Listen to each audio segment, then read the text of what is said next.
My name is Ruth Benedict, and I work here in the Office of Advancement at the colleges. In my private life, I'm a confirmed bookaholic. I'm in 2 book groups, so this gathering knows what I'm talking about, right? We are all friends tonight. Before I get started, I'd like to introduce my colleagues on this call. Chevy Devaney, you might not see her till the end. Class of 95, Director of Alumni and Alumni Relations. She's married to a Hobart alum, and both of her children attend the colleges. And up in the corner there, you see Teresa Gage.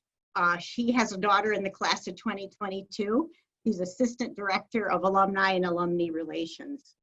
Teresa will be helping us tonight when we open things up for questions and comments. When I met Carrie a few years ago, I knew we had to connect her with Hobart and William Smith students and alums and other friends who love writing. We're so pleased to have you with us tonight, Carrie. Thank you. I'm so excited to be here. Before we begin, just a few basic housekeeping instructions. At 8 o'clock, we're going to invite anyone who wants to stay on the call to ask Carrie any and all questions about writing, editing, and publishing. So hold those writing questions until 8, when Carrie's going to focus on anything you want to ask about writing. During the program, we ask that you keep your microphones muted to help limit any extraneous noise. Please feel free, though, to use the chat feature located at the bottom of your screen to submit any questions or comments. Teresa will be helping with that. And finally, if you have any other questions that we don't get to tonight or we run out of time, you can email alumrelations@hws.edu. That's alumrelations@hws.edu. So just a few words of introduction so we can get right to it. Carrie's a writer, teacher, mom, community builder, and activist. She speaks and writes with deep passion, and you will feel her passion as you read Dress Coded, as well as her 2 previous novels for young adults, The Loose Ends List and The Unlikelies. Carrie came to William Smith after growing up in a small town in upstate New York. Carrie, thank you for your time tonight. It's great to see you. Thank you so much, Ruth.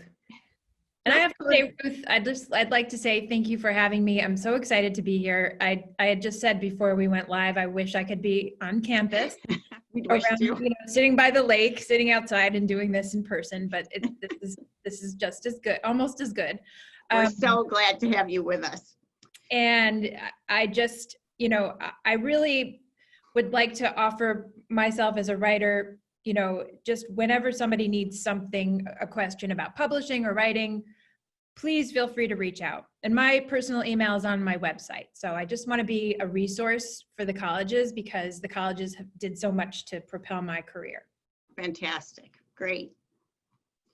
So, what's the basic outline of the book? It's written for 4th through 7th graders, and what inspired you to write it? Right, so Dress Coded is what we would call my debut middle grade book. And if you're not familiar, middle grade is, like you said, about ages 10 and up to about middle school, and then YA starts in essentially 9th grade, so that's a whole different category, so I have 2 YA books. So Dress Coded is about a girl named Molly who's pretty much just a basic, regular teen who is in 8th grade. And she, at the beginning of the book, she encounters an incident that really upsets her. She sees one of her friends, not a best friend, but an acquaintance, in the back garden of her school with an administrator and a male teacher, both male. And she sees her friend crying, and she realizes these 2 guys are dress coding her friend because her friend is wearing a tank top and a sweatshirt around her waist. And so the administrator had told the 8th grade class, if you all can get through the rest of the school year without being dress coded, I'll take you on a camping trip. And so everybody gets mad at Olivia because she violated the dress code, refused to put her sweatshirt on, and now the whole class can't go on the camping trip. So that's how the book starts.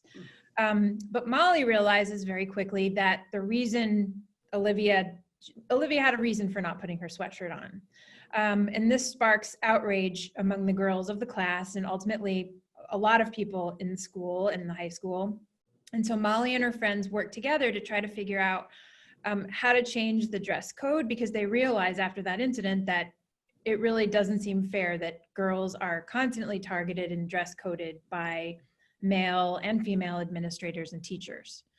So that's the summary of the novel, but the novel really originated in my minivan. I had an 8th grade daughter and 8th grade friends, and we would be driving around, and I started hearing stories about, oh, this girl was dress coded and this girl was dress coded. And, you know, as a parent and somebody who grew up in this society, it doesn't register immediately. But then over time, I heard some pretty egregious stories, and I started to ask questions, and I started to interview more teens from other places in the country. And I realized that we really need to be thinking about how adults in schools address and police mostly girls' outfits. So that was really where it came from. I think you were considering the idea of reading a couple of letters, student letters, that inspired you as well. You have those handy? Yeah, so I think often authors do readings, and I decided instead of doing a reading from my own novel, I would read a couple of paragraphs from real life young people who dictated their personal stories to me. These are young people in my life, and so you'll get a kind of a sense of how the story originated.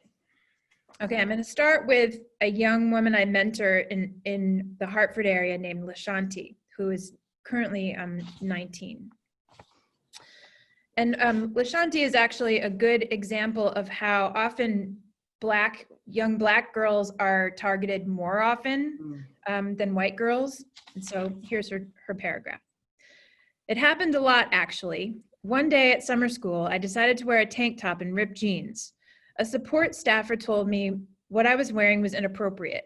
She told me if girls show skin, boys' privates will get excited. I was like, if that happens, that's not my fault, that's their fault. Who gets attracted by arms and legs? I refused to change my outfit. They said, you can change and we can give you an outfit we have here. They made me go to a room for students who don't listen. So that's Lashanti. The next is actually my niece, who grew up in upstate New York, not far from Geneva.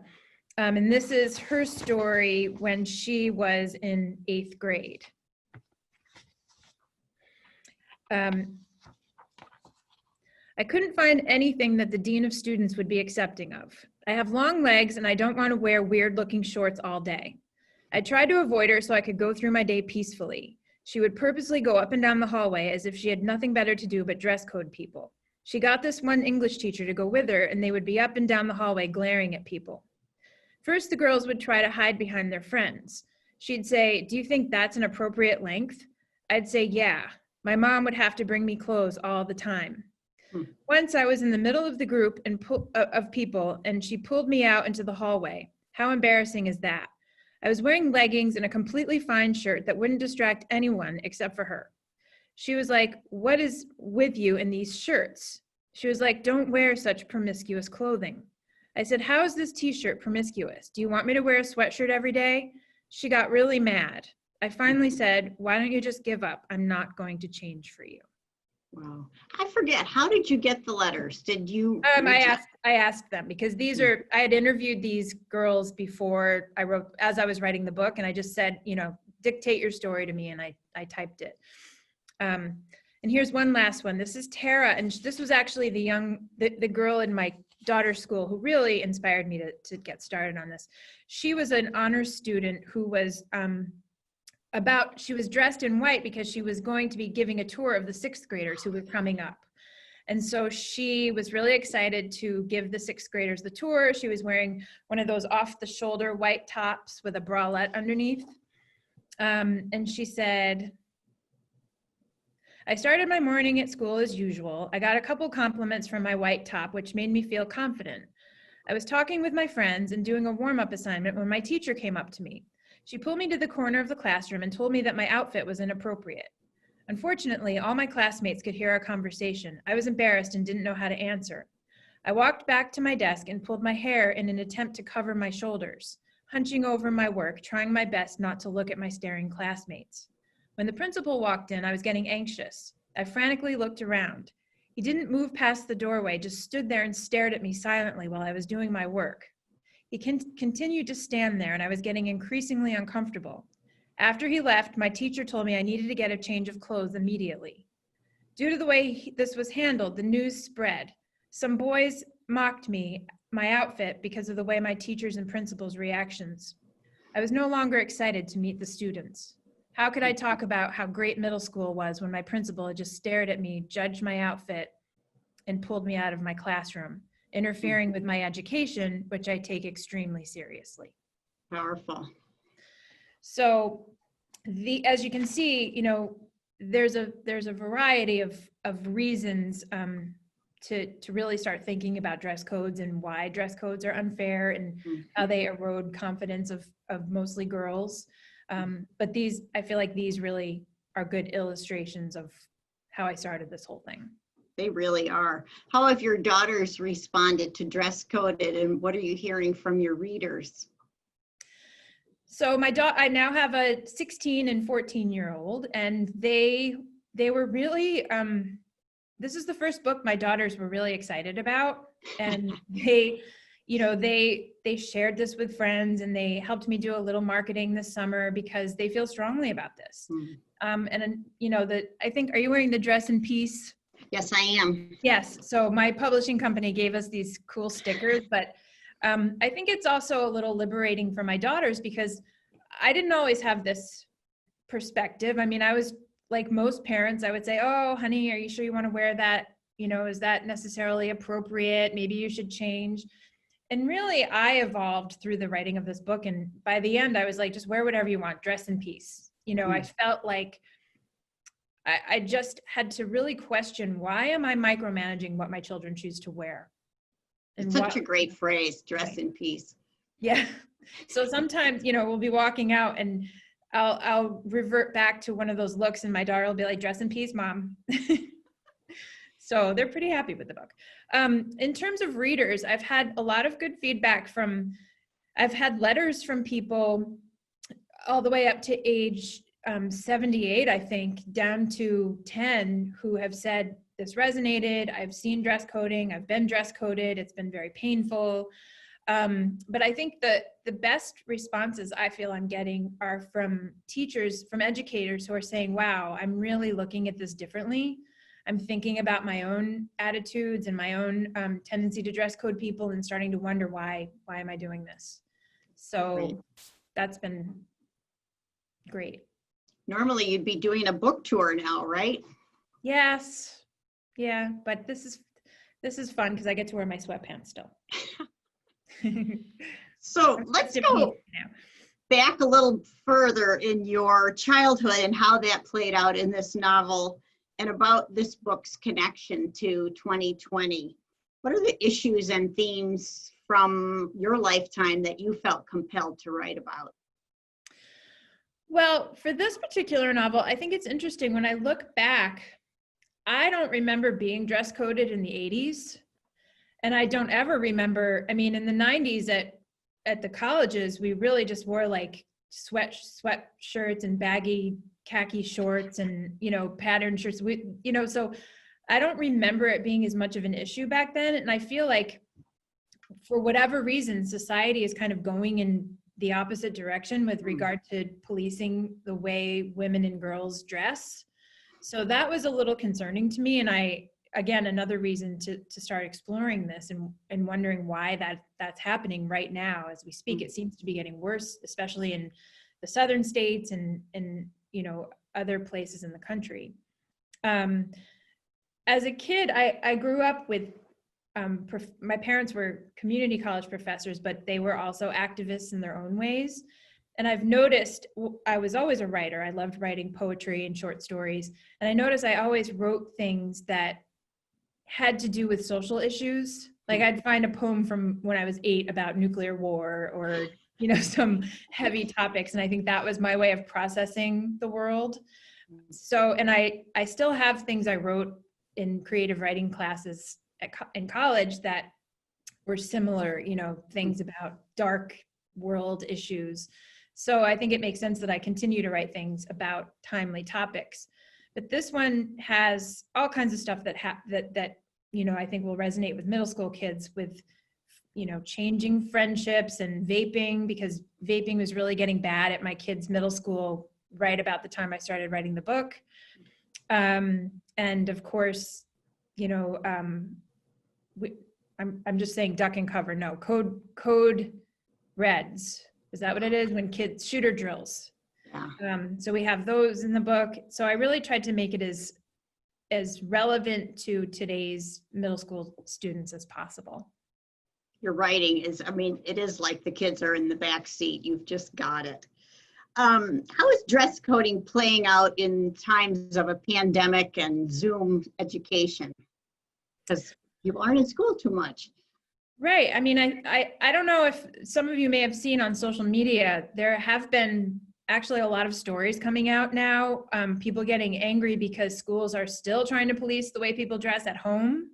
I saw a story about schools insisting kids wear shoes when they're working at home remotely. And, you know, a lot of people are saying, well, this completely violates a lot of cultures where people don't wear shoes in the house. That's just not a thing. So people are complaining about the fact that even at home, even during a pandemic, administrators and teachers are trying to micromanage how kids dress.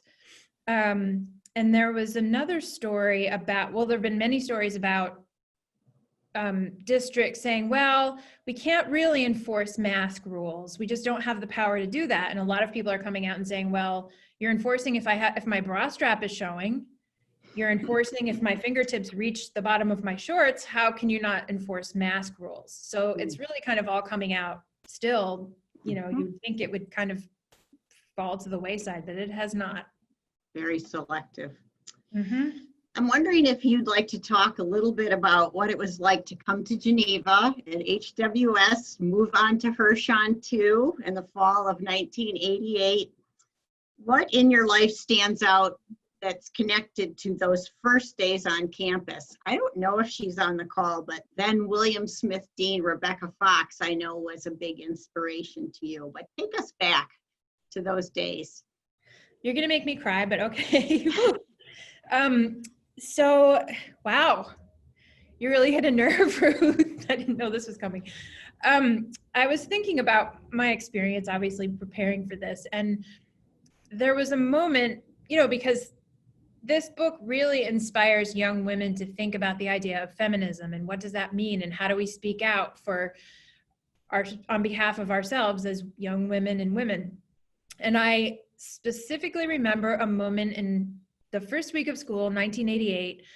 I think all of Hirshon had gathered together on the first floor. We were sitting all, you know, on the floor together, and Dean Fox came out and she was greeting us. And I asked a lot of my classmates about this, and they remember getting mugs as a gift. I don't remember my William Smith mug, but some of them still have their William Smith mugs from that day.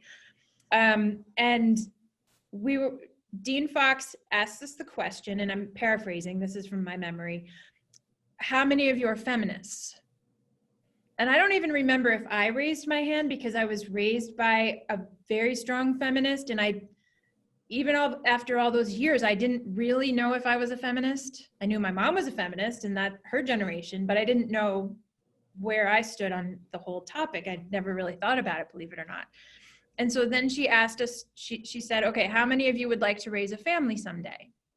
Hands went up. How many of you would like to have a career someday? Hands went up.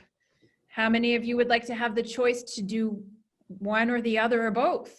Hands went up. And she said, well, then you're a feminist. And that really resonated with me, because I was like, oh, then yes, that's true. You know, I just want to have choices in life to be able to do what I choose to do. And yes, I'm a feminist. So that was one of the most powerful moments of my life, and formative moments. And it really grounded me for the next 4 years. It really helped me kind of kind of craft my own identity as I made my way through college. Very good. I know we've talked that you felt very connected to the history of Geneva and Seneca Falls, right down the road, Women's Rights Convention. Talk about that. Yeah, I remember, I think most of us probably at some point have felt the presence of Elizabeth Blackwell. You know, it just feels like a very strong connection still to her being. But I always felt like, wow, we really are in a very cool place on the face of the earth. This really is the birthplace of modern women's rights. And yet at the time, I didn't really take the time to go looking at museums and houses, but I just felt that presence of this is a very powerful place on earth. But then more recently, I've been researching the origins of the anti-dress coding movement, which goes way back to the Bloomer times. And I discovered Elizabeth Smith Miller, and I'll just read this quickly. So Elizabeth Smith Miller ultimately settled in Geneva, was buddies with William Smith, who used to let Elizabeth Smith Miller, her cousin Elizabeth Cady Stanton, and all of their friends hang out at the Smith Opera House where they had their suffragist meetings. But Elizabeth Miller also had traveled at one point to Turkey, came home with what they called Turkish trousers, which fell to the ankle and had a skirt reaching some 4 inches below the knee.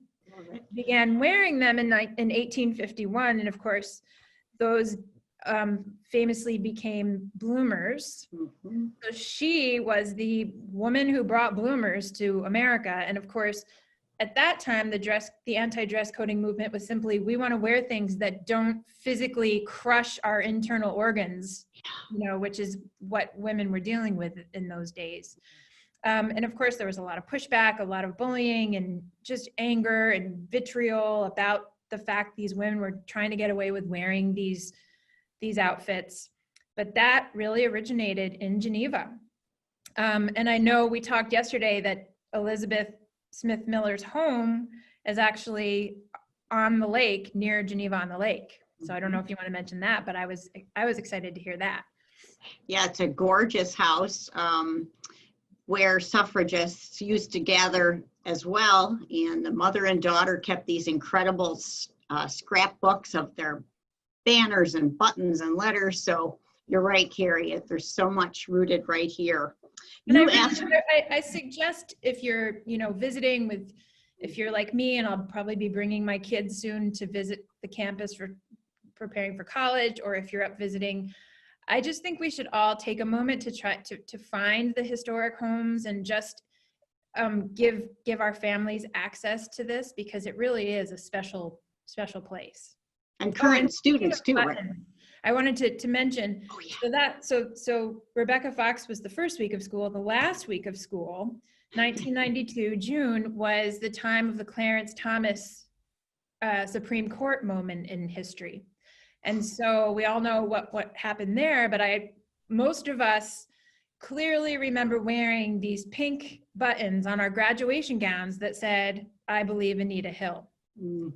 So it's interesting, that was 1992. It was a long time ago, but at that moment, it felt like all of those things we talked about and read about and discussed, ultimately, there it is. There it is. I sent that in to show everybody. If any class of 92ers are there, you might remember. But, I feel like everything had come together, and we now were using all of that information we had absorbed those 4 years, and we were about to graduate and become activists in however way we chose to be, and I thought that was such a powerful moment in memory. And so many things just come full circle, it seems, in history. That's great. We're going to let this be interactive in a minute, but you asked me to just say, what part of the book did you love?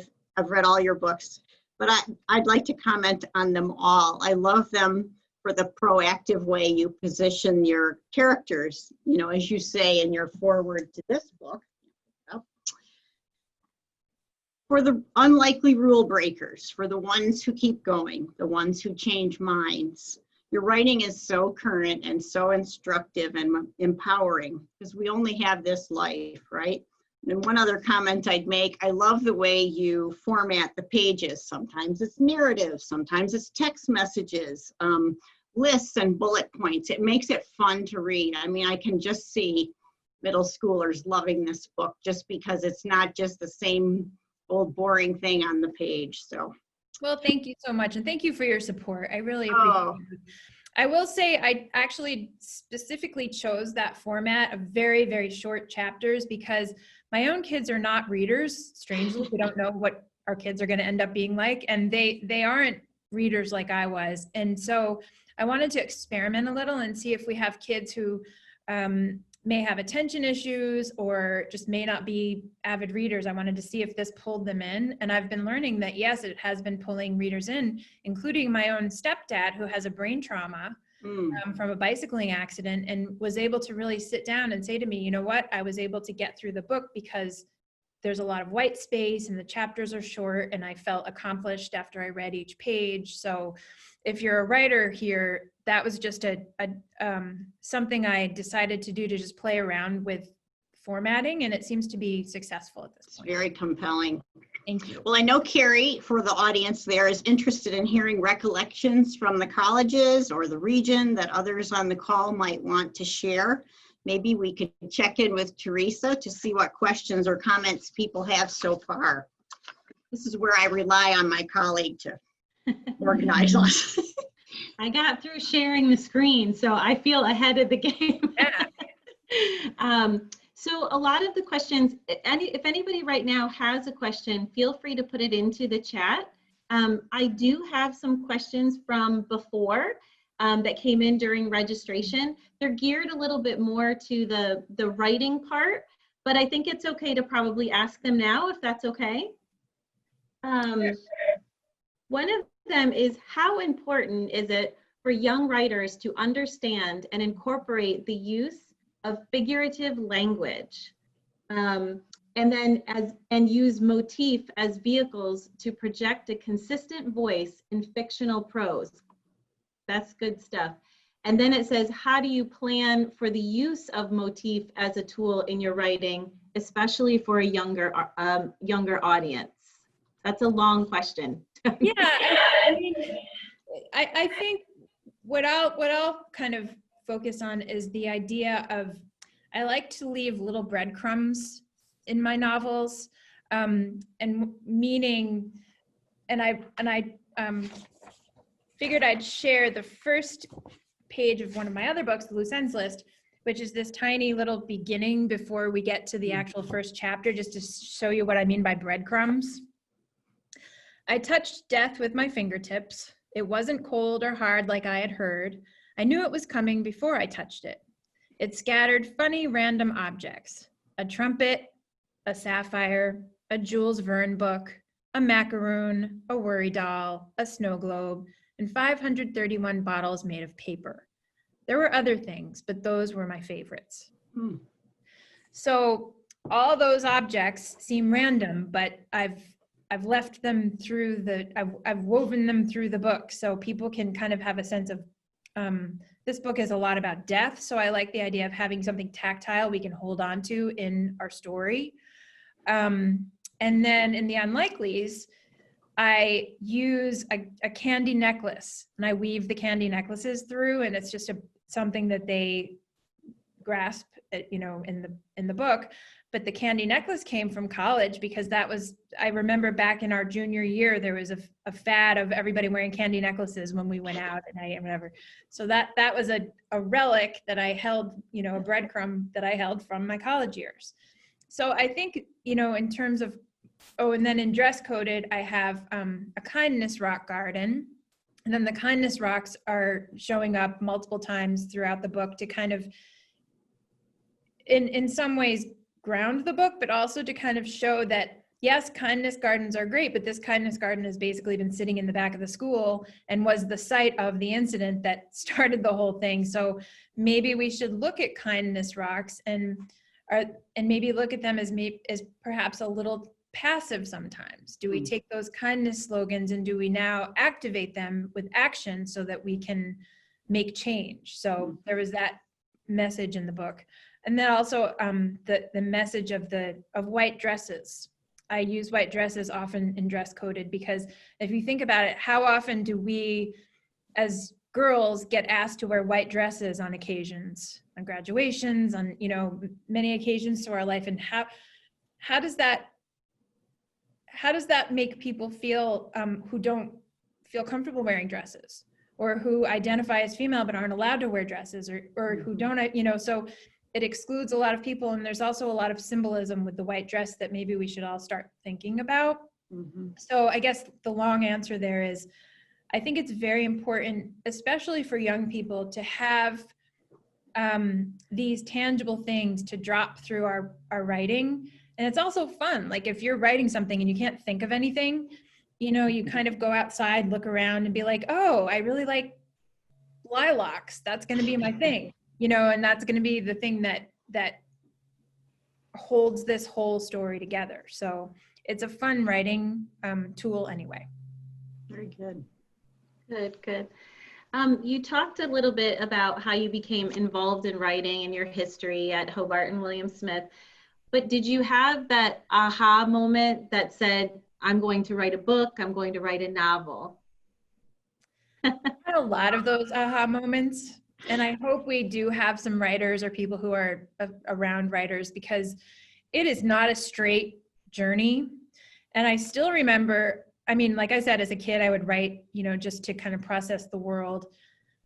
But I remember saying, okay, I'm going to write a novel. And it was the summer before my junior year. I was staying in Geneva. I actually stayed in Geneva and worked at the library that summer. And I would go back up to my row house on Main Street and get my typewriter out. And I was writing this story. And I was actually using my high school journals as a springboard for ideas, and those high school journals stayed with me my whole life, and I used them for the loose ends list as well. But I would write 4 or 5 pages, and then I remember people being like kind of making fun of me and being like, oh, Carrie's got to go write her book, I can't wait to see this book. But of course that ended up being 5 pages, and then I would ditch it, and then, you know, a couple months later I'd start another book, and then that never saw the light of day. So I was always saying I'm going to write a book.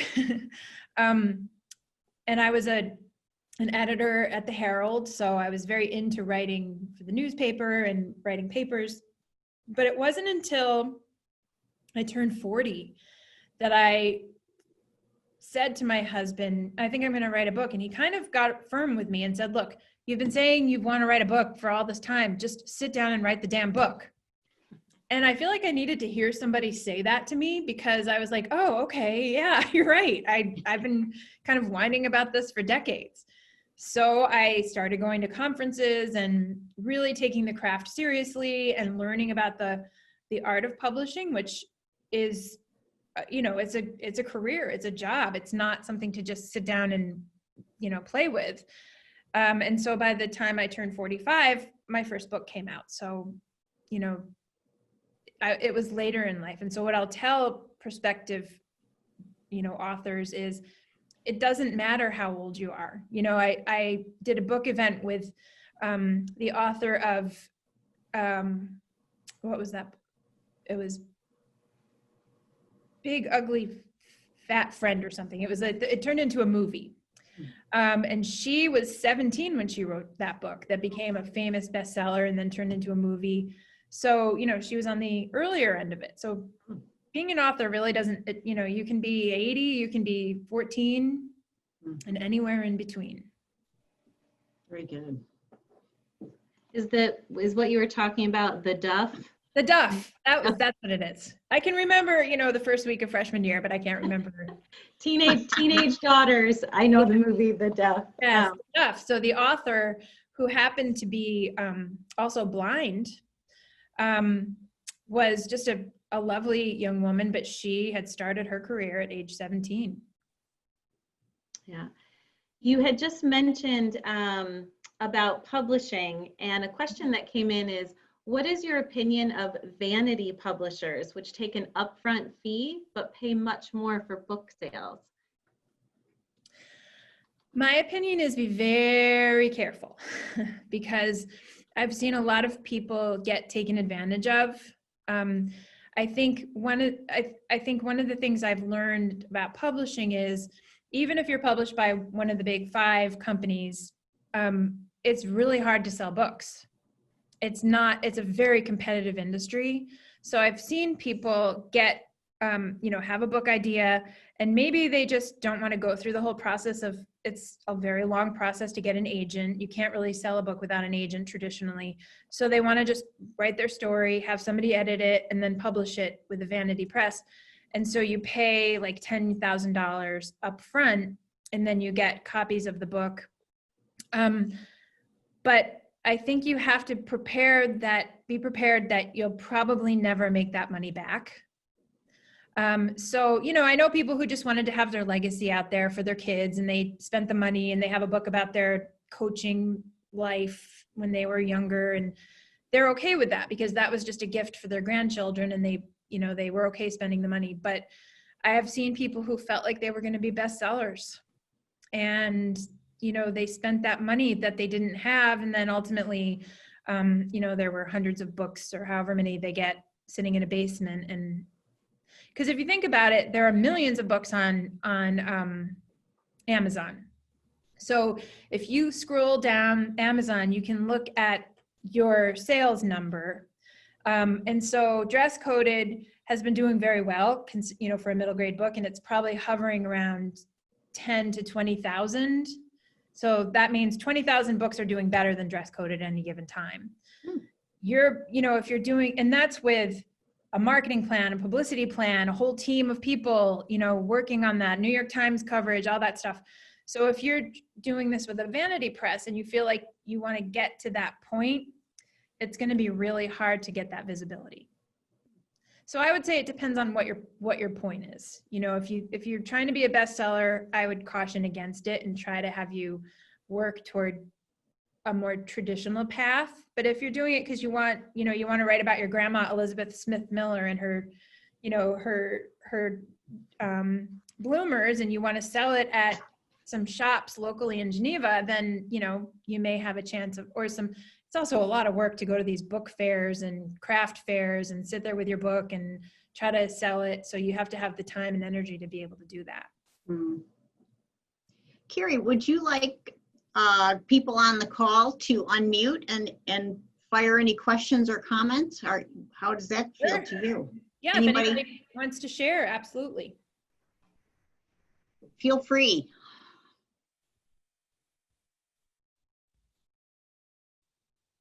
Anne, you read the book, right?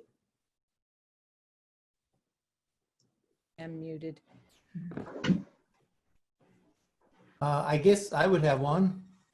Hi. That last question was from me, first time hoping author, definitely at the older age of your spectrum. But I guess you answered it on the vanity press, but then if we go the other way of traditional publishers, I have seen that you pretty much need to have an agent. And it seems to me like there are a zillion agents out there, and it's also kind of difficult to know which one you want and how to approach them properly. That's a great question.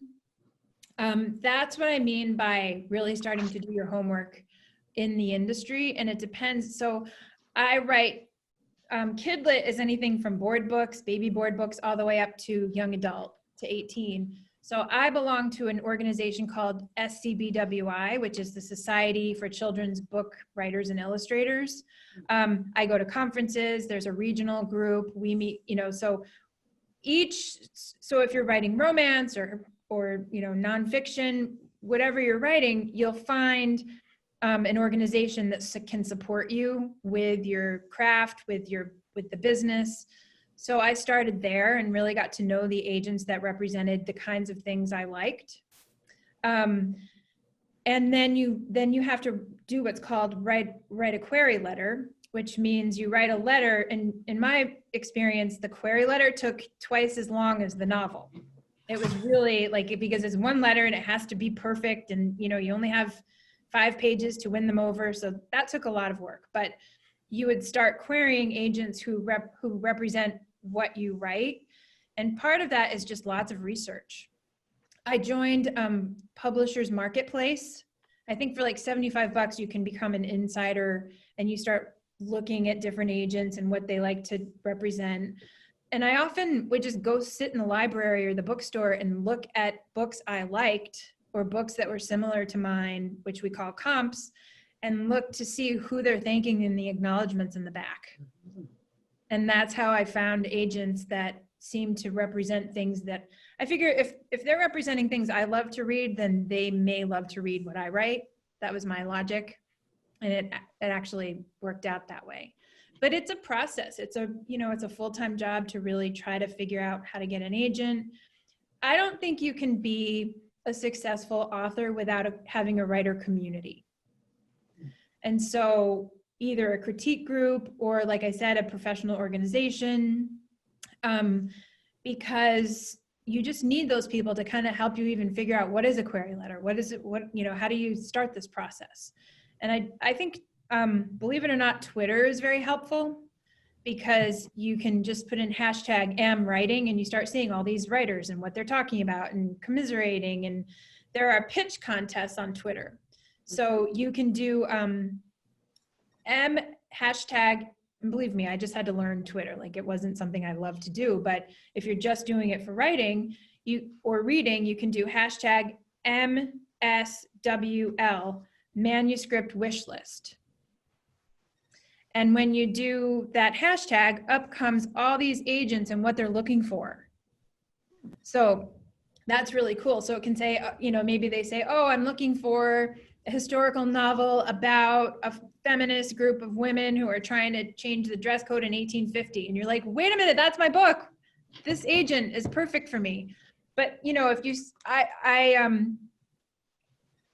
if I saw somebody really into like dragons and space and sci-fi, I knew that wasn't my style, so I wouldn't bother going for that person. But if you don't have to do anything on Twitter, but get on there and do #MSWL, or you can go to manuscriptwishlist.com, which takes you to a page that is all these different agents and what they're looking for. And they'll be like, oh, I wish there was a book about aliens that, were romantic and like to watch sitcoms or whatever. They have completely random ideas, but you may say, oh my gosh, that's my book. And then you query that agent. So there's lots of different ways to do it. That's all very helpful. Thank you. Good luck. Anybody else? Yeah, Carrie, back to your book. Can you tell us anything about the character of the brother? I was most interested in actually how Molly, is that her name? Sorry, bad memory. How her impression of their relationship changed and how she came to accept it. So that's a good question. So in the book, Molly's brother is an older brother who is essentially troubled. He's selling vaping pods to kids in middle school.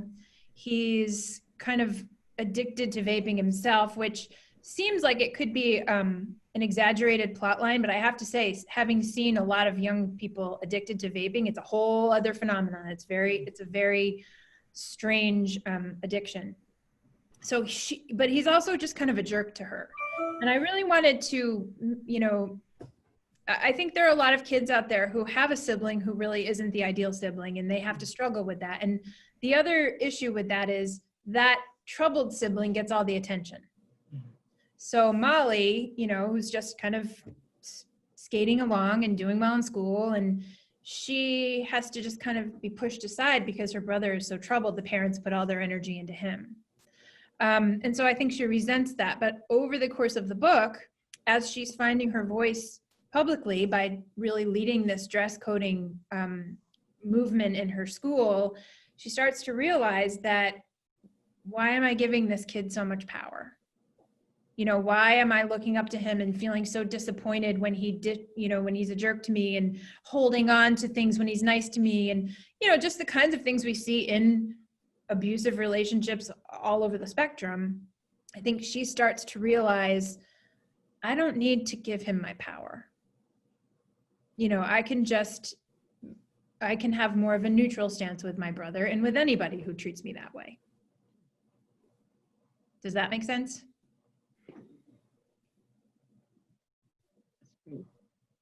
Other questions? I love the podcast format in the book. Kids do that, right, in middle school, or no? Yeah, I mean, I felt like podcasts are so big now, and you know, Molly wasn't sure how she was going to get the word out about the dress coding situation, and so she just kind of randomly decided, let me start a podcast. But I felt like it was a good vehicle to get. She starts interviewing girls from, you know, the high school and kids in her school, and I thought it was a good vehicle to move the plot along. Carrie, when my daughter saw the book that I was reading and I was explaining it to her, she said, dress coded, yeah, you know, she went on all her stories about things that had happened, and she says, we should all be wearing uniforms anyway. Well, I almost fell over, but you know, that surprised me. But what do you think of that? Has anybody brought that up to you, the idea of uniforms and what that means? Yeah, I mean, I think, first of all, I think a lot of people think dress coded is about people wearing uniforms. Mm-hmm. And so I think that's sometimes unclear when they see the title of the book, but that has come up, and I really don't have an opinion on it, except to say, like in I live in the suburbs, but in the Hartford public schools, kids have uniforms, and the belief is it's kind of a great equalizer. And, you know, we don't have kids competing for fancy clothes and not fancy clothes. And, you know, frankly, I've seen that, you know, my service group has still had to get washing machines because people don't have enough uniforms and they still aren't washing their uniforms. So it's, you know, you're not ending poverty with uniforms. But I think there's something to be said about that. And I think, you know, I think there's all kinds of opinions on that. I think it's a good springboard for kids to write about in 8th grade, you know, essays when they're trying to argue one point or the other. Carrie, Frances and Charlie Temple were published around the time that you were leaving, I guess. Mm-hmm. And I'm wondering if they had any impact on you, if you knew them. Yeah, so Charlie Temple was my professor. Okay. One class, but I really loved him. And I actually connected with him after my second book came out and did a really fun lesson with one of his classes a couple of years ago. And that was just like a dream, because I got to talk about my journey as an author and throw some pictures in from my time at colleges. But yeah, I ultimately, before I became a writer, I was a high school teacher in New York City. And I didn't know I wanted to be an educator. I actually taught Chinese and Japanese students between my junior and senior years at a program at the colleges, and then got recruited to go teach in Taiwan 5 days after graduation. Wow. So, but I still remember a lot of my education class from that first year. So yes, that was really. Yeah. Carrie, one of the things, when we first met and talked, and I think in your introduction, I know in your introduction, Ruth talked about or mentioned your activism, right? Can you tell us just a little bit more about how your writing informs that, or vice versa? Because especially now, right, 2020. Yes, yeah. So I run a community organization called Forward Connecticut, and essentially it's a combination of civic engagement, so helping people understand how to engage with, you know, how to reach out to your elected officials, how to register to vote, and things like that. We do forums on all kinds of things, from climate change to healthcare to immigration, to really try to help the community be more informed before they cast a vote. But it's also a service organization. So to me, service is activism, because I call it kind of a grassroots service project work, because we identify an issue in the community, and then essentially we use Facebook to crowdsource funds, right from Facebook, and then make it happen immediately. So like I mentioned, a teacher friend said, a lot of my students are not coming to school because their uniforms are dirty and they don't have access to a washing machine. So I was like, okay, well, let's get your school a washing machine. So within 2 days, we had the money for a washer dryer, and they installed it in the school, and problem solved at that school for a certain number of people. When the Puerto Rican hurricane hit a few years ago, we always try to assess what is the problem. We don't just say, okay, let's give money to this situation. We wait a few weeks, we see where the issue is, and then we try to at that moment, we decided, well, it's going to be a long time before Puerto Rico's up and running. So let's fly a bunch of people up to their families who already live in Hartford and they just can't get out.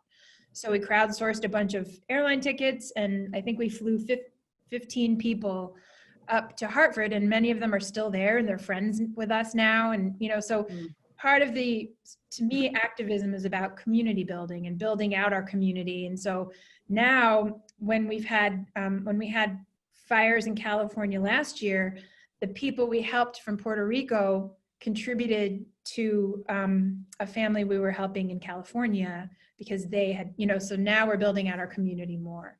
So to me, activism is simply looking at where the needs are in our community. And sometimes that means getting politically active, because it's all related, and we need to be aware of who we're electing and how they're making decisions. And then the last piece is really about helping identify individual people's purposes. So somebody came to me and said, I really want to work with immigration, and my heart is with, the people who don't have the money to pay for their legal bills to try to get permanent residency.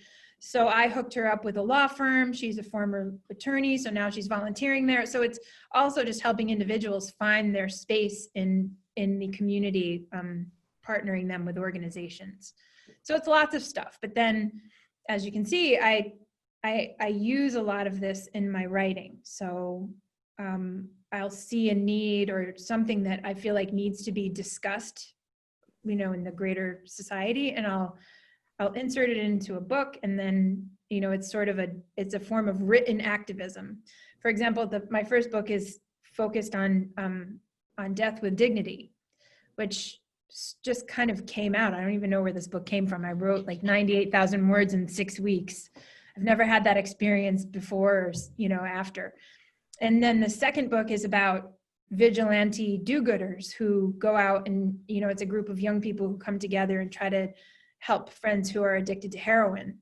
So again, it's like always issues that exist in our society, but I like to make them accessible, and I like to make them to humanize these things. And I'd love to share with the group, I'm doing this from memory, but I think it was after the Unlikelies that you announced in Connecticut a contest where students could apply and say what they would do with $1,000. And I helped judge that contest, and they were amazing entries.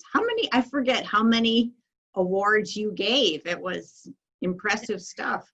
And thank you for doing that. I think we gave $6,000 awards, and it essentially was figure out what your passion is, whether it's, writing or skiing or squat, whatever it is, merge it with your purpose. Merge it with your purpose, which could be, for example, one young woman went to Ghana and helped educate women on sanitary napkins. I mean, and then we had a woman who was building a bat house for endangered bats. It was all over the place.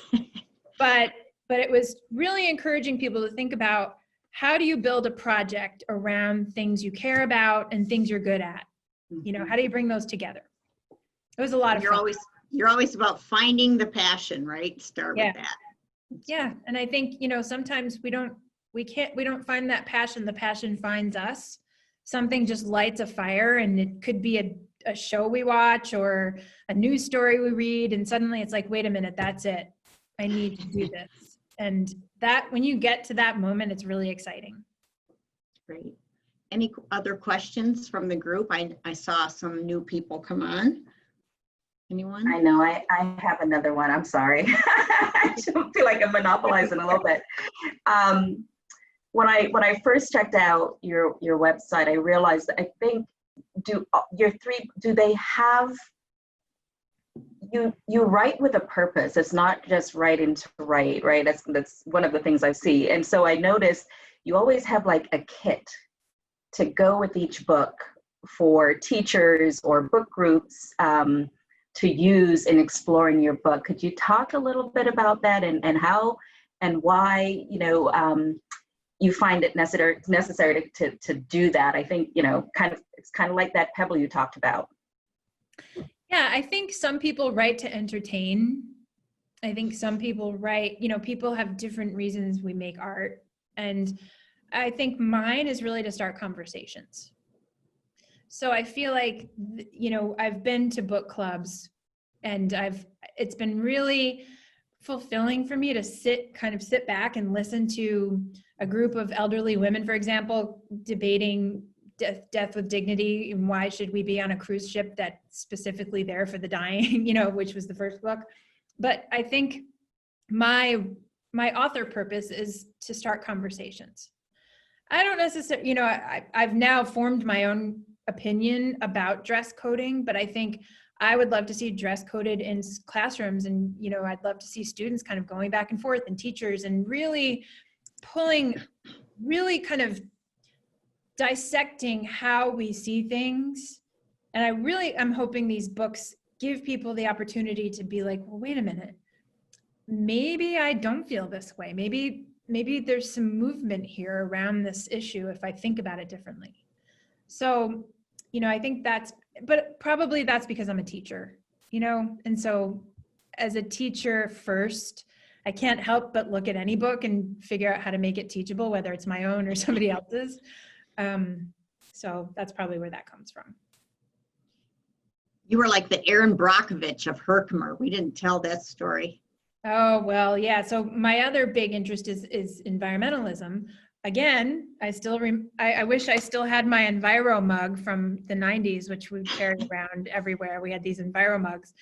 And I think there was like a green coalition or something that I belonged to at the colleges. But I didn't really learn about environmentalism until I lived in Taiwan, and one of my roommates was traveling through, and he was a Washington Post environmental writer. So anyway, here I am, 2020, I'm about to start a new book, and it's going to be about climate change. So, I mean, I think the other thing I always like to share with prospective writers is to live your life, because you never know what story is going to come out of that crazy experience you had, when you thought you were going to go to bed early and decided, oh, I'll just go out with my friends and see what happens. It's always those nights that end up going into a book 20 years later. It's not as easy to live your life right now, but you can still sort of do it. Chevy, it's 8 o'clock. Carrie, I want to thank you so much. You're so generous with your time, and I'm waiting for the next book. I love them. Well, thank you for your support. And I just, I really strongly want to share my, if anybody wants to email me and say, hey, I'm from the colleges, and what do you think of this editor or agent, or, can you read the first 10 pages of my manuscript? I just want to be a resource, because I cannot thank the colleges enough for everything you did for me. And I just want to pay it forward. That's my hope. Working Fantastic. with you. So thank you. Thank you. Thank you. Carrie, would you like me to share your email in the chat? Sure, absolutely. The one that I've been using? That's my personal email. It hasn't changed since November 1st, 1998, when I met that was the day I met my husband, so I've kept it. So it's easy to find me. And Chevy, you wanted to say a few words, right? At the end, wasn't I thinking that, or am I making that up? I feel like I feel like I've spoken so much already, but I just wanted to just thank everyone for coming. to this session with Carrie.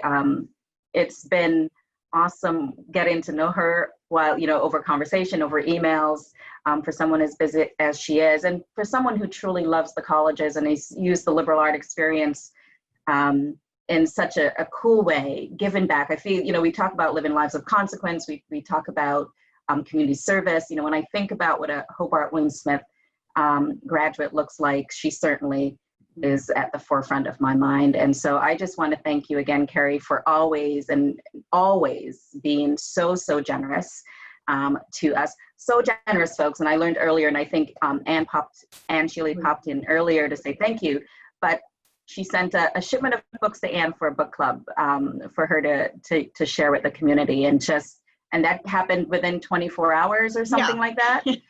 What? Did she drive? So, she walks the walk and talks the talk, right? And so at this point, if anyone wants to stay on and really, ask Carrie that personal question about, if you didn't get a chance to write it, unmute, share your video, or if you just feel much more comfortable emailing her, certainly do that. But I just wanted, on behalf of the colleges, just to say, you rock. Williams-Smith, okay, fellow Williams-Smith grads, right? Thank you. Thank you. Thank you for those kind words. And I just, I can't say enough about the colleges. I'm trying to get my children to go there, but they'll probably rebel and go like California or something, but I'm trying. I'm working on it. We're ready for you. Thank you all for coming and Thank for your interest in the books. And like I said, reach out anytime. I'm here. If you want to talk writing some more, stay on. Thank you, everyone. Thank you, everyone.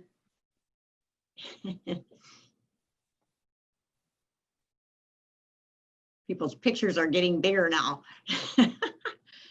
Chevy, you just reminded me of a And feel class. free to. Oh yeah, I was just reminded of a class called Action Anthropology, because I was a double major, English and anthropology, where we had to create a service project and follow it through. And it was, I remember I paired a second or third grade class in Geneva with an elderly home, and they would write letters to each other. And then 2 or 3 times over the course of the semester, we bussed the kids to see the elderly people and have like a Thanksgiving celebration and a picnic. And it was just so rewarding and fantastic. I think that was really one of the things that inspired my service project work. So I just remembered that. So it started all here. Everything the started campus in Geneva. She keeps it I'm going. not exaggerating. I don't know about you guys, but book groups I'm in, we kind of just are all unmuted and talk, unless you're uncomfortable with that. But Yeah. if you want to do that, go for it. We will not judge you the way you look No, or anything like that. So feel free to unmute and unmute and on video and chat with Carrie. I'm going to mute myself and be quiet now, so you guys can have that conversation. So fire away, anybody.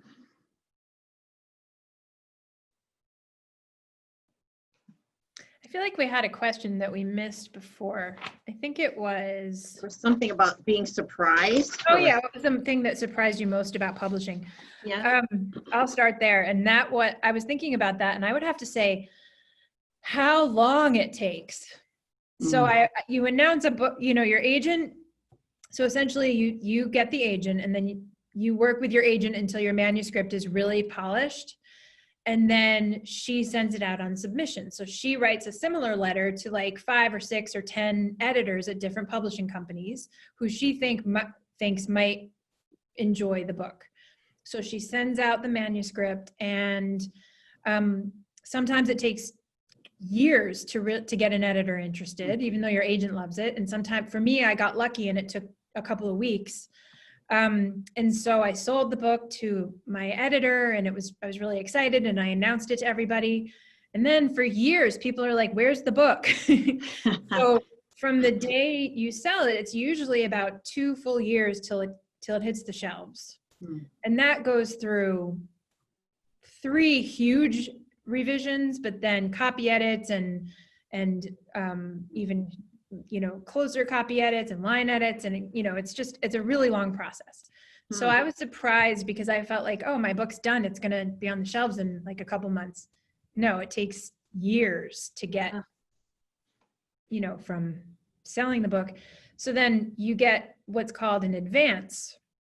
And so when you sell the book, you get a chunk of money. And sometimes it's like you get a third of it when you sell the book, then a third of it when you turn in the manuscript, and a third of it when it hits the shelves. So I guess that's the other thing. Like, even when you get a good book deal, what's considered a good book deal, you're really just dividing that by 3 over the course of 2 years. And it's not a very lucrative business. And so let's say your advance is $50,000. Then you get royalties, but you would get $2 per book. So you'd have to, I think, sell like 20,000 books or some 25,000 books to earn out your advance, and then you start getting royalties. So I haven't earned out any of my advances. I think it's pretty rare to earn out.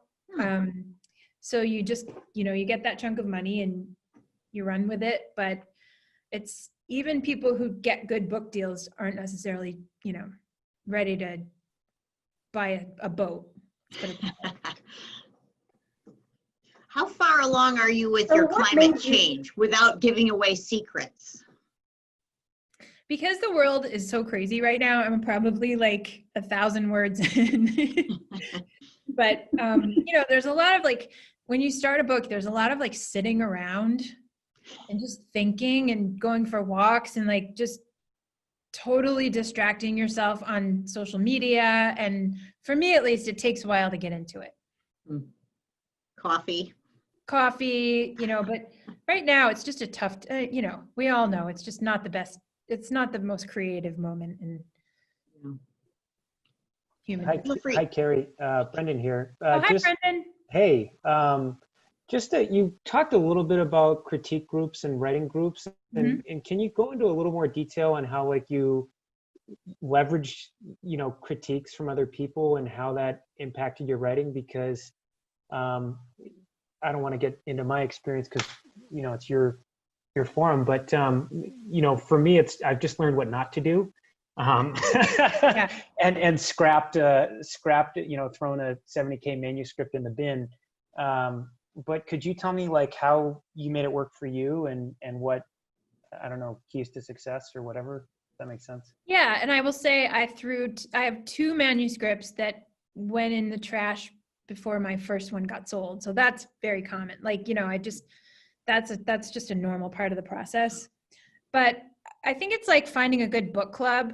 You know, sometimes you get into the book club and everybody just wants to drink wine and you want to talk about the book, or you want to drink wine and everybody wants to talk about the book. So you have to kind of figure out who your people are.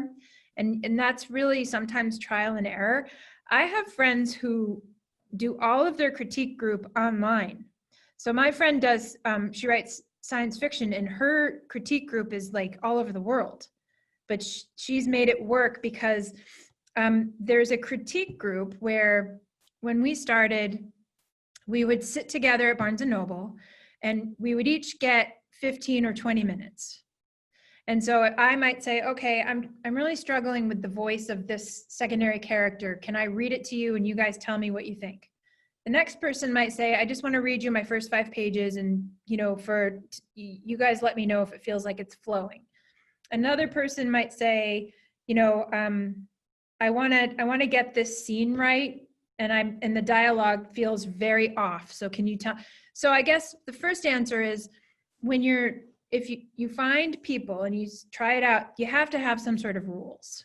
You can't just sit around and talk all day because then you start feeling like, what's the point? So if you do it that way, then you stick to something very specific. Otherwise, people are saying, oh, it's really good. Oh, I really like it. You know, that's not helpful when you're critiquing something. And this goes for writing papers as well. You know, if you're sharing, you know, if you're trying to get feedback from somebody, you say to them, I specifically would like feedback on this. So you have to kind of know where your weaknesses are and how you need these people to help you. If you just want to read it and get them to stroke your ego, that's not helpful. On the other hand, I've had people who are so attached to their manuscripts that they can't let anything go, and they can't stand any criticism, and they can't even see like the how people are trying to be objective. And so they can't do it because they're taking it too personally. So I remember I was at a critique group, and somebody was like, you know what, I'm really feeling like if you could just get rid of this character, it would really tighten the whole story, because I'm not feeling anything from this particular person in the story, and it seems like you don't need that person, which happens all the time. This is what happens when you have agents and editors, and they say, why do you have 2 friends with heroin addiction in your book? 5 drafts in, and finally I'm like, you're right, and I had to kill somebody and get rid of them through the whole manuscript. But that person at the critique group later said to me, she hates me. So she was personalizing the critique partner, not liking a character in her story, and somehow making that feel like the critique partner hated her. So there's a lot of emotional stuff in critique groups, and if it's not the right fit, if you have somebody sharing, like talking the whole time and not giving anything back, that's not a good fit. So I guess this is a long answer to, it has to be a good chemistry, just like any group, Brendan. The other thing is there's a critique group, and then there's a beta reader. A beta reader is, you write sci-fi adult, he writes sci-fi adult, you agree to switch manuscripts and do a deep dive. And so it's just the 2 of you helping each other equally. In my opinion, that is often a better fit if you're both pretty professional and know what you're doing and can actually give good feedback, because then you cancel out all the people trying to drink wine and talk about the weather and talk, and you're really honing in on. And the other thing is, we'd often, like if I'm writing a young adult edgy fiction and somebody else is writing a picture book, it doesn't always jive, because we have different needs and different things we want to talk about, and it doesn't always work. So I would say you have to find the right people. And sometimes that means getting on Twitter again and, just starting to get to know the business and who's in the business. And I mean, I guess I'll just ask, how did you find the people that you worked with? It was good. I'm on Scribophile. I don't know if you're familiar with it, but it's an online writing platform. Mm-hmm. So I actually joined a group where you had to write a query letter to get in the group. Ooh. So kind of mirroring the industry. And then the new users group was helpful, but it was all different genres. So, mm-hmm. I'm going for adult thriller commercial, mm-hmm. where we have sci-fi and fantasy writers in the same group. So after the trial cycle, I'm now in a group with, like you mentioned, it's gritty crime fiction with commercial goals. So it's worked much better as of late than it was initially. So, the first 6 weeks I was like, oh, I don't know about this, but the last 3 weeks it's a little bit more targeted feedback. So it's been pretty helpful so far. And it's really about, this gives you the practice of being vulnerable, because it's not fun when I remember the first time I got my editorial notes back, it was 5 single-spaced pages of just what I felt like was hating my book. And I had to like cry a little and put it away and be like, okay, get it out. Because it was like, these 2 characters seem too similar, differentiate them. Or I'm not feeling the tension between these 2 characters, make me feel tension. And it was like, I don't know how to do any of the stuff you're asking me to do. So when you have these practice people, it just helps you really dig deep and get it to be the best manuscript it can be. I will say, I'll tell you my little trick for how to make it your best work. And people hate me for this, but then they always come back and tell me it worked. I print out the whole draft. I set it next to me on the table. I open up a document and I retype the entire book. And the reason I do that is because as you're looking at the hard copy, there's something about looking at a hard copy versus looking on the computer. I'm tightening, I'm eliminating, my editing brain kicks in and I'm typing each sentence again. And I went from 98,000 words to 70,000 words just doing that, just retyping the book. it feels like a lot of work, but you know, writing is a lot of work. So Yeah, worth it. Yeah. yeah. Good advice. Thank you.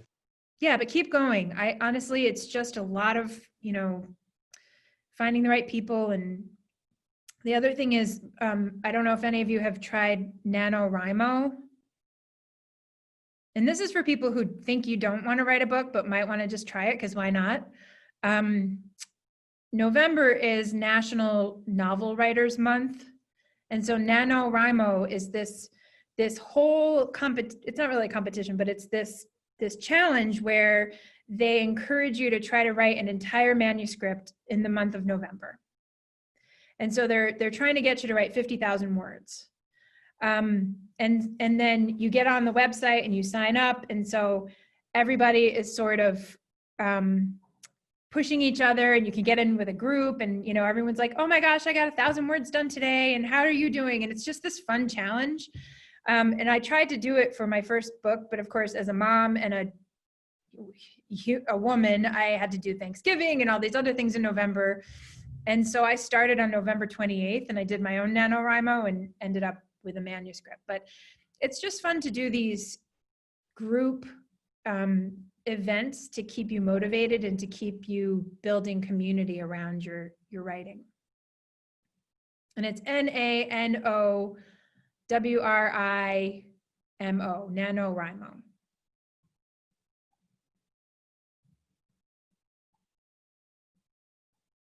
Anything else?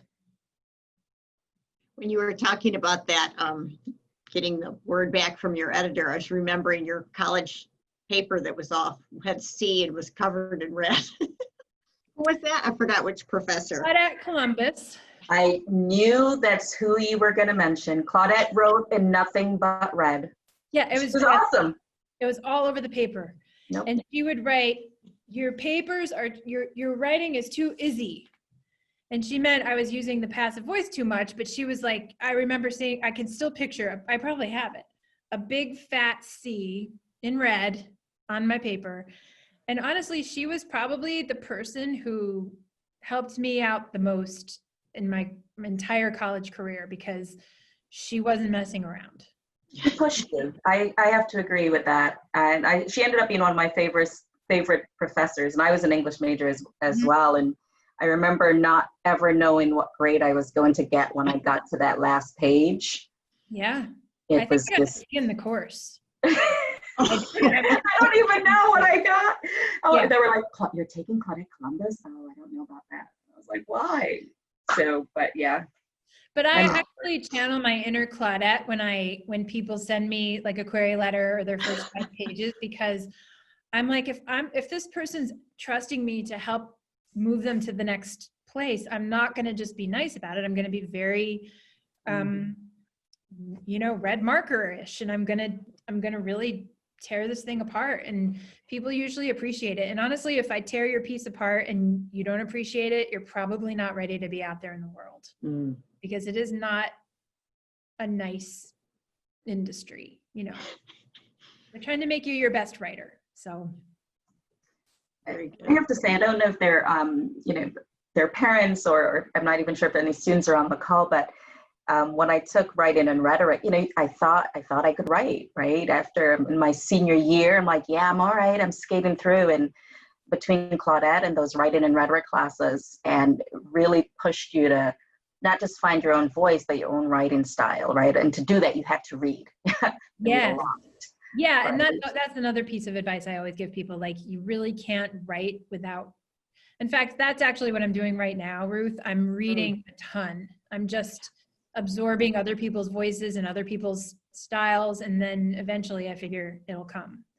But yeah, and interestingly, like, even though I thought I could write after all that, I went to graduate school, I became a teacher, and even then, my third draft of my first book had 1,200 copy edits. So, I mean, we're talking a huge mess. So I realized that while my concepts were always there, I was never good at looking at the details of my writing and being able to see the grammatical errors. So that's been a whole other process. But yeah.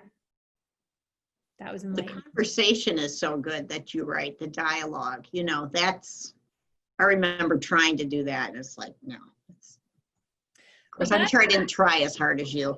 But again, that just comes from having a lot of conversations. Mm-hmm. You know, like I certainly was not a wallflower in college, and I was out like 5 nights a week, and I attribute all of that, you know, all those fun nights to actually learning how to have conversations with people and have a varied experience in life. And I think that all contributes to, because the opposite is don't only read. You know, I think some young people hide behind books and they want to be writers, and you can tell that they haven't really lived that sensory experience of life in their writing. It's kind of one-dimensional. And often I'll say to them, like, this feels like fan fiction is just going to be your thing for the rest of your life unless you actually open the door, go outside and do something. You know, you don't have to be the life of the party, but take some chances and have some feelings and really take some risks. And you can sense that in somebody's writing. Like, you can tell that that person has actually sort of experienced some variation of what this scene looks like, unless you're really good at faking it. But, you know, I just think we have to live a rich life to be able to show that on the page. Good advice. I don't know if I was going to say that I'm not sure if anyone else had any questions, but I've enjoyed this hour and a half, and I'm so glad for the folks who stayed with. And, you know, Hobart and William Smith, not just because I'm an alum, but it does have a special place in my heart. And I'm so glad that it's, you know, it has the same for you, and hopefully for all of us on the call. And, you know, this virtual homecoming family week is so new to everyone. So cool. You know, we just thank you for joining us and for sharing in that experience. And for parents and alums, we are here. For those of us on campus, we are here for your students. If you're on the call, we're here for you. Alums like Carrie are part of that network, and so use us. You know, and if you ever have questions, just, you know, shoot either Carrie or alumrelations@hws.edu an email, and we will definitely respond. But I just want to thank Teresa for working and pulling this all together. Ruth, and don't let Ruth fool you. I go to Ruth all the time for my edits, right? Ruth was an editor. She's a voracious reader. I'm like, Ruth, can you read this paragraph for me and edit it down? The journalism track. She's amazing. So again, just thank you all so very much for making this conversation so engaging and, you know, and wonderful. So any last words? I don't want to have the last word, but I do have an idea. I would love to see a summer camp at the colleges for writers or artists in general, where alums can come and, like, you know, do workshops and sit by the lake and pretend we're in college for a weekend. And I mean, I would be happy to run workshops at a camp like that, but how fun would that be? Carrie, I think our president would be all over that, don't you, Chevy? I agree, and I've told Carrie before, be careful what she wishes for. Oh, no, I mean, the thought of going to the campus, That's all awesome. staying in one dorm together and going down, you know, I would love to run something like that. And that would be an opportunity for us to break into critique groups that we could then take with us around the country. So this is sounding good. This is a great idea. That's actually one of the things that the president recently asked of us in our kind of our staff meeting for the entire campus, right? If you have ideas, bubble them up. No idea is a bad idea. That can help us do the things that we, engagement, right? The year of engagement. So I'm going to bubble that up to the top.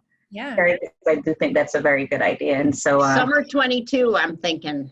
Yeah, but like not even just writing, but like lacrosse camp or whatever. Just, you know, my reunion weekend a couple years ago was literally the best time of probably the past decade for me. We had so much fun. I mean, it was just like being back at college. And imagine being at college with other writers writing for a week.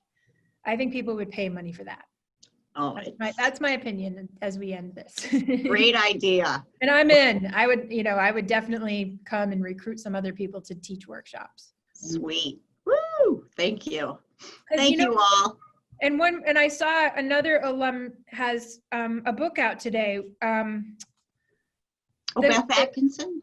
The guy who married the royal couple.